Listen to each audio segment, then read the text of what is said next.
Hello everyone, welcome back to the channel. In today's video, I'm going to show you how you can remove your payment method on Bluehost in 2025. For that, first of all, you need to come on bluehost.com and click on this login option in the top right hand corner of the screen. Over here on this page, you need to provide your user ID, or if you want to log in with the help of email, you can provide your email address and your password, and you need to log in into your account first.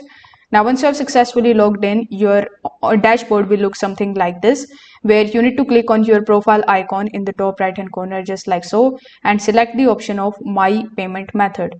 Then you need to hover your mouse over the current payment method and click on the delete option in the top. So once you click on delete, it may show you this type of pop-up where you will be given some warning. So you need to confirm that you are certain to delete this payment method.